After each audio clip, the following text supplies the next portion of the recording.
Ever since the birth of mankind, we've been creating stories to make sense of the world around us. For as far back as we can remember, we have gathered around the campfires to tell amazing tales, not only to entertain, but also to educate. Science fiction has always been about looking towards the future, but each story is informed by the hopes and fears of the time that they were written. In this series, I want to take a look at the lives of the people who wrote these stories. Using their works as a time machine, we can gain an insight into their world. What was happening in their society? What drove them to write? And what do their stories mean for us today? This is Science Fiction, a Human History.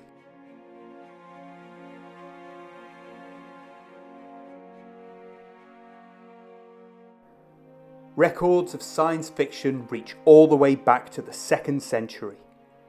True History by the Greek author Lucian featured such sci-fi mainstays as space travel and alien life forms. Mary Shelley's Frankenstein, first published in 1818, is widely regarded as the first true science fiction novel, as the events that take place are the result of science, not myth or magic. In this video, I want to look at one of the most influential authors in science fiction, Jules Verne, and how the changing landscape of his world over a century ago informs stories that are still being read today. Jules Gabriel Verne was born in the port of Nantes, France in 1828. As a young boy growing up near the River Loire, he fell in love with the idea of travel and adventure from the stories of the sailors who would come into port. So much so, in fact, that at the age of 12, he stowed aboard a merchant ship bound for India. Fortunately, he was discovered before the ship could get too far, and when he got home, he promised his mother that he would never do anything like that again, and only imagine travel from now on. But to really understand Verne's world, we first need to take a look at the political and social landscape of the time, and one of the biggest events to happen in human history, the Industrial Revolution. For many of us today, it can be quite hard to think just how big an impact the Industrial Revolution had. So first, let's take a look at the pre-industrial world. At this point, almost 80% of the world's population worked in farming. This was essential, as it was the only way to ensure that they and the rest of their communities didn't starve to death, and almost everything had to be done by hand. Most people had to live on or very close to the land that produced their food, and it was rare that a person would use a tool that was not made by their local community. All of that was about to change. The Industrial Revolution is generally regarded to have started in Britain in the mid-1700s, and pretty much begins with the invention of the flying shuttle. The flying shuttle basically streamlined the textile industry, and meant not only was more fabric being made, but also that fewer people were required to work the loom. This increase in production created a greater demand for cloth, leading to the creation of the spinning jenny, a machine that allowed a single person to work 8 spools of thread at a time, again allowing for more product to be produced, whilst also cutting down on the amount of labour needed. As outputs went up and up, newer machines were being created to keep up with demand. In the space of a few decades, we see an explosion of technology. Steam engines, previously in their infancy, saw major improvements and were introduced to power new huge cotton mills. These steam engines could then be used to pump the water out of flooded coal mines. With more fuel available than ever before, this meant that machines could be made even more powerful, and the advancements to the steam engine eventually led to the steam train. There are also huge leaps forward in the manufacturing of steel and iron, leading to the building of infrastructure such as railroads, bridges, and more factories that would produce even more resources. At this time, cities begin to grow and expand, as more and more people are forced to leave the countryside in search of work. The days of working the soil by hand are gone, and people are required to learn new skills, working in factories and operating the machines that have essentially stolen their livelihoods. Not only were these new technologies a threat to people's jobs, but they were also a threat to the people themselves, and there are stories of horrific workplace injuries. People were literally being crushed by the wheels of progress. As the poor get poorer, the rich only get richer. Titans of industry begin to rise, and the owners of factories become more and more powerful. We begin to see the start of a whole new social economic structure, as the idea of land as a source of wealth begins to decline in the face of industrial production and international trade. This trade was of course made even more possible by the developments to travel, including the aforementioned steam trains, but also steamships that could travel the oceans considerably faster than they ever could by sail. The Industrial Revolution impacted almost all aspects of life. Whereas now we are more aware of the negative impacts of what was happening, both to the planet and to people's lives, at the time this explosion of new technologies gripped the public imagination. And more so than ever, people thirsted for stories about the possibilities of science and of new thinking. A new age was beginning, where science, not magic, could unlock the secrets of the universe. However, as with most things, there was a great disparity across the globe when it came to invention. Britain was fully aware of what an advantage it was to have a head start in this strange new world, and for years they forbade the export of machinery, skilled workers and new techniques. However, as international trade grew, so did the potential for profits, and slowly but surely, the Industrial Revolution began to sweep across continental Europe. Now France, despite being a central power, was much slower to mechanise than Britain or their close neighbours, Belgium. Rocked by revolutions, the political climate of the time was unkind to investment in new technologies, and although France did become an industrial power in 1848, they still lagged behind Britain.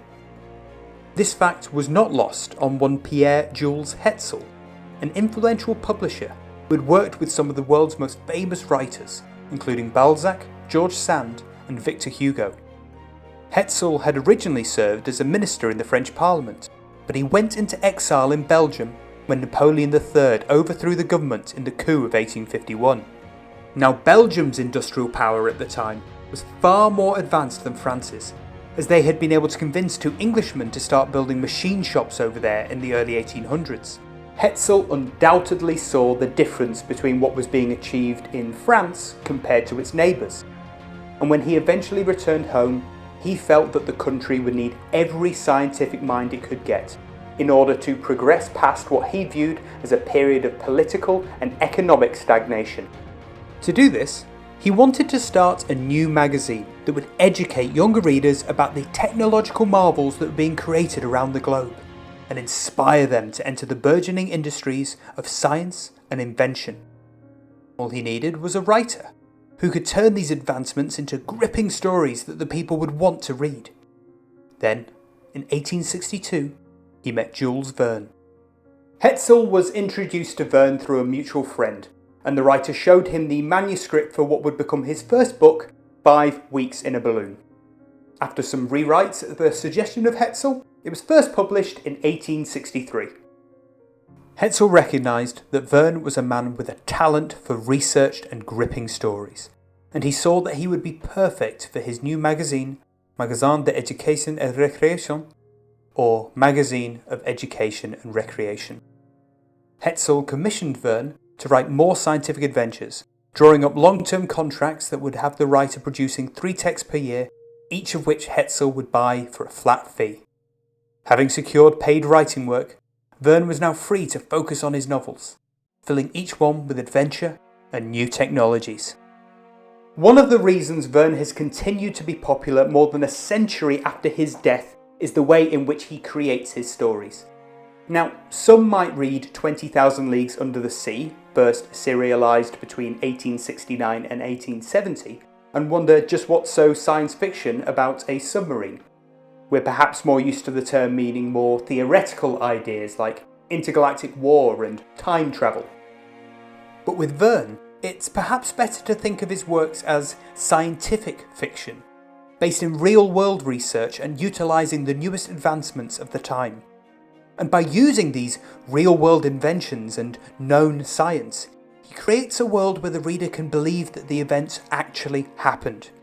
We also have to remember that for many readers, Verne's stories were how they discovered and learnt about new technologies, which is exactly what Hetzel wanted. Stories that could educate as well as entertain. The story of 20,000 Leagues Under the Sea follows three adventurers who are drawn into an underwater journey with the mysterious Captain Nemo. After their ship collides with an enormous submarine, they are rescued by Nemo and brought aboard his technological marvel, the Nautilus. He permits them to stay, but at a cost. They can never leave. 20,000 Leagues Under the Sea still holds up today as a great adventure story, and is a prime example of Verne's scientific fiction. At the time it was written, when the steam train was still a relatively recent invention, the idea of a vessel that could travel the globe under the water must have seemed utterly fantastical, and will have fired the imaginations of readers the same way spaceships do today. And though submarines as we understand them would not exist for several decades, Verne's Nautilus is inspired by scientific fact. In 1863, the French Navy launched the Plongeur, the world's first ever mechanically powered submarine.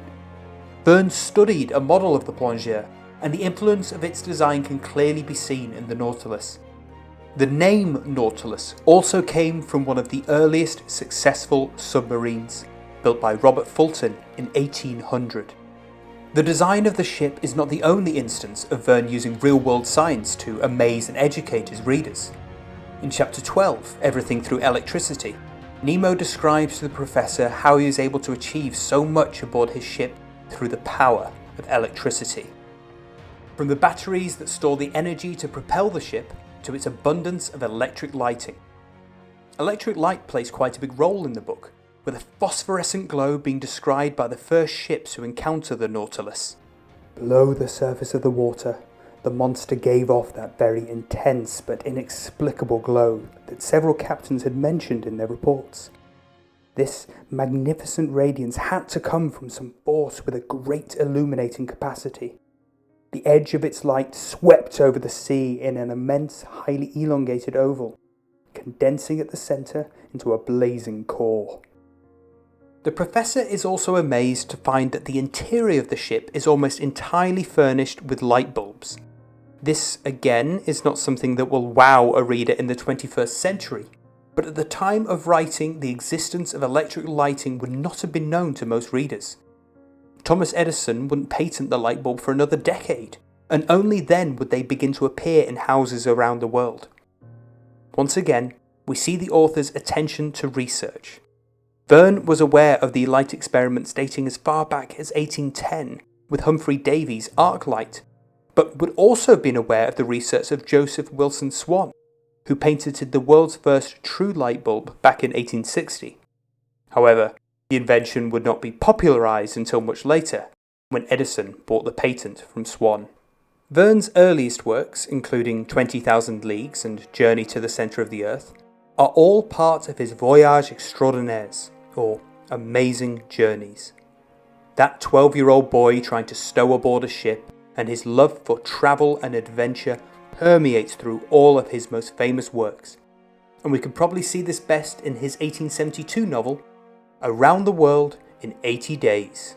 At the time it was written, France was embroiled in the Franco-Prussian War, a conflict that would see heavy French casualties. Verne was conscripted to work as a coast guard at the time, and this marks a period of great personal turmoil for the author. He was suffering from financial difficulties, his previous works having not paid royalties, and to make matters worse, his father had also recently died. It is not surprising then that his next novel would be one of adventure and escape. Now once again, to really understand the scope of Around the World in 80 Days, we really need to look at what impact the Industrial Revolution was having on the world of travel. Between 1869 and 1870, there were three major industrial feats that would see the beginning of the age of global tourism. 1869 saw the completion of the Transatlantic Railroad, and for the first time it was possible to easily travel across the United States. Before then, the only way for someone to cross the dangerous 2,000-mile journey was by horse and cart. Then, in the same year, the Suez Canal was completed. This project, which had taken 10 years and around 1.5 million people to dig, created a brand new shipping lane between Europe and Asia and shortened the distance between Britain and India by about 4,500 miles. And then, at the same time, India's network of passenger railroads was ever expanding, linking together and allowing for travel across the whole subcontinent. These events revolutionised the ideas of travel. Before this, travelling the world was only for the super rich and very brave, with journeys taking months and requiring meticulous planning. Now, whilst you probably still needed to be quite rich, the entire process had been streamlined, meaning that journeying around the globe was as simple as buying a ticket, sitting in your cabin, and being whisked away to lands most had only ever dreamt about. This brand new enterprise had fired the imagination of Verne and his readers. No longer did people have to be content with reading about adventure. Now, they could have it for themselves. The story follows Phileas Fogg, who accepts a wager that he can travel across the globe in just 80 days. With his manservant Passepartout in tow, he sets out from London, seizing whatever transportation is at hand. Along their journey, they pass through exotic lands and dangerous locations, all in a desperate race against the clock. It can be quite difficult to really picture what a world of possibilities these innovations in travel really opened up. And once again, Verne creates a story grounded in scientific fact, to the point where his audiences at the time believed the journey to actually be a real one. The story was serialised, as was very common at the time, and so it felt as though each new chapter was being written by Verne as he hopped from country to country. It was even rumoured that some rail and shipping companies lobbied to be included in the novel, like some early form of product placement.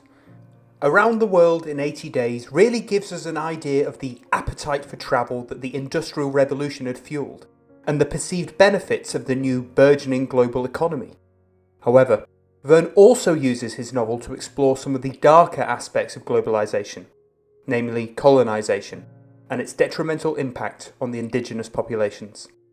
As Fogg makes his journey around the world, he visits several countries that are under British rule. The city of Hong Kong is described as a little English country, and in India, resistance to British colonisation is causing racial divides amongst the people. Verne describes Britain and India as exercising a real and despotic dominion over the larger portion. In America, as Fogg and his companions are travelling on the transatlantic railroad, they are attacked by a Sioux tribe, who are likely to have been forced from their lands in order to build the railway. Verne appears to be highlighting for his audience the devastating effect and loss of cultural identity that imperialism brings about. This theme of defending the oppressed can be seen in 20,000 Leagues Under the Sea. As the Nautilus is moored at Mannar Island, off the coast of what is now Sri Lanka, Captain Nemo saves an Indian pearl diver from a shark attack. The Professor is shocked by Nemo's actions, as the captain claims to have turned his back on all of humanity. When asked why he did it, Nemo replies, "That Indian, sir, is an inhabitant of an oppressed country, and I am still, and shall be to my last breath, one of them." In many modern depictions, Nemo is represented as being of Indian heritage, though this was not always the case. The name Nemo comes from the Latin word for no one, although Verne had originally wanted the character to be a Polish nobleman, whose family were killed by Russian forces in the Polish January Uprising of 1863. It was Hetzel, Verne's publisher, who asked for this detail to be changed. At the time, Russia was a political ally of France, and so this detail was omitted to avoid any political nastiness, or worse, a hit on international sales. It was only in the book's sequel, The Mysterious Island, in 1875, that Nemo is revealed to be the descendant of a sultan who had fought against the British East India Company in the Anglo-Mysore Wars. One aspect of Around the World in 80 Days that is rather problematic, yet worth discussing, is the character of Auda, a young Indian woman who Fogg saves from a ritualistic sacrifice, and who is perhaps meant to represent an idealised version of global assimilation. She's educated at the English School of Bombay, though retains her own cultural heritage. The fact that she has conformed to a globalised society is presented in the book as allowing her to form relationships with a more diverse group of people. However, it should be noted that this is a very Western ideal of society, and relies on indigenous people conforming to Western sensibilities whilst under the rule of a foreign power. The topic of colonisation has really come into focus in recent years, with a more critical eye as to the negative effects it had on the peoples whose lands were occupied, and the devastating impact that persists to this day.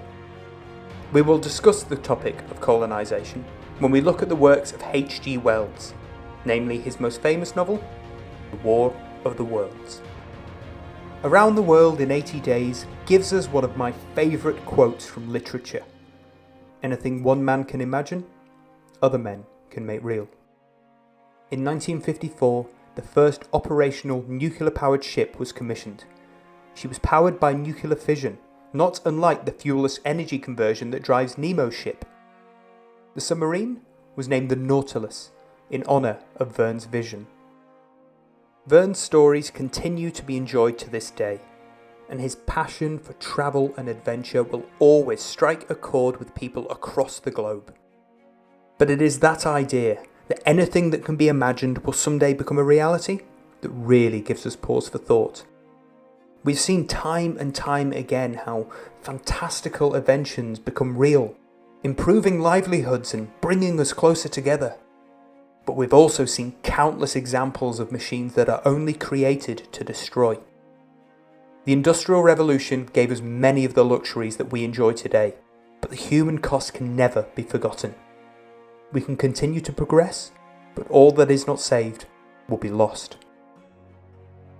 Next time, we will be talking about H.G. Wells and how his studies of Darwinism impacted the stories that he told. Thank you for listening.